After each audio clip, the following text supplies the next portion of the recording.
Randy Fulmer, producer on Chicken Little. And I'm Mark Dindal, the director. Cut. Back to one. Hey, this is, Hi, I'm Randy Fulmer, producer on Chicken Little. Hi, I'm Mark Dindal. You're the director. I'm the director, yes. And we're going to go around day in the life. We're going to meet all our artists and show you what they're up to. Here we Let's go.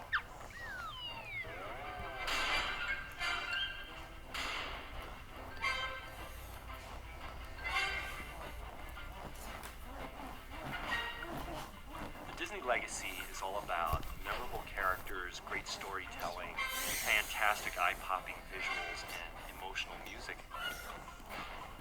And our goal was to take all of these elements and pour them into Chicken Little. The original fable of Chicken Little is this. Chicken Little gets hit on the head with an acorn. He thinks it's a piece of the sky. He creates panic throughout the community saying the sky is falling and gets revealed to be He thinks it's a piece of the sky. He creates panic throughout the community saying the sky is falling and he creates panic throughout the He thinks it's a piece of the sky. He creates panic throughout the community saying the sky is falling and gets revealed to be an idiot because he thought the sky was falling. We had pitched Chicken Little as a concept with a little girl character. We felt a girl is more vulnerable than a boy, more unlikely as a character to save the world. Sky can't fall. Sky can't fall. Sky can't fall. The original story of Chicken Little as a girl was a character who had this overactive imagination and she always thought something scary was going to happen. That is not a vampire rising from his coffin. That is just a house settling. What was that? About a year and a half into working on the movie, we went across the street and showed it to Michael Eisner. Mr. Hornsby had a vision.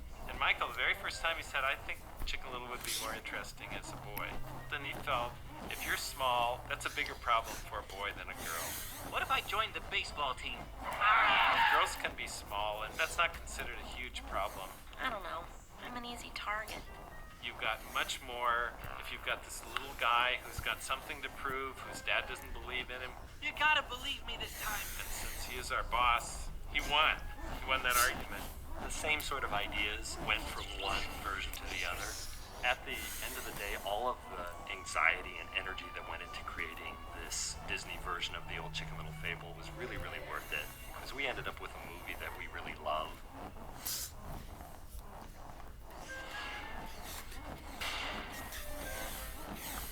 The main thing that inspired the design was just classic proportions that are cute and vulnerable, and that is a larger head, these innocent eyes. It's really baby proportions.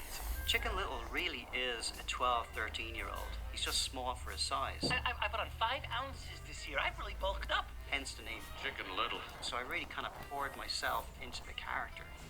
What are we talking about? I really kind of acted out, how would I say that? You know, how would the character Chicken Little say that? You know, and combine the two. Thanks for the chance. Mark Dindal brought in some old Walt Disney animated shorts that were made in the 40s and 50s. He said, this is the stuff that I love. This is what I wanted to look and feel like. I think the style of animation on Chicken Little is a cartoony style. One of the things I got from looking at that was how much fun it was. When the character walks across the stage, it's done with gusto and attitude, and it's squashing and stretching, and I wanted to try and capture that in the style of animation for Chicken Little. Here we've got a whole studio of these animators that are now animating 3D animation, but we have such a heritage of 2D animation. We figured out ways to introduce drawing right back into the process, and there it is.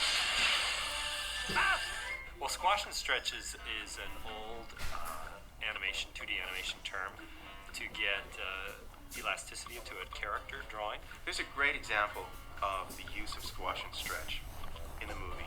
Goosey grabs Chicken Little by the head, bounces him up and down, fires him like an arrow against the window. He flattens, and then he starts to flop down that window. And it's all about how squashy and stretchy the characters are. It was really important for us to keep that 2D sensibility because it's part of our legacy. I think animators, when they come to Disney, look back first. They look back at the standards that have been set best animation the world has ever seen. 3D animation is different in that the animator's working with a digital puppet.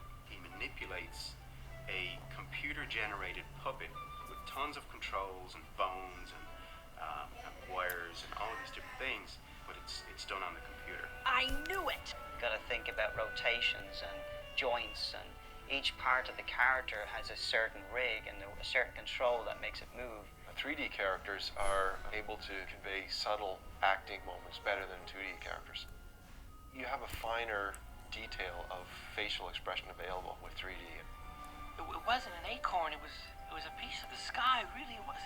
I love animating things that you didn't think that we could bring to life, like a talking chicken. There was definitely talking. That's what I get the most amount of joy from. What 3D offers us is an opportunity to make our characters that much more believable. Walt was always about using technology in the service of telling a story. And I think if Walt Disney were alive today, he would absolutely embrace this medium. This is one memory you'll save her for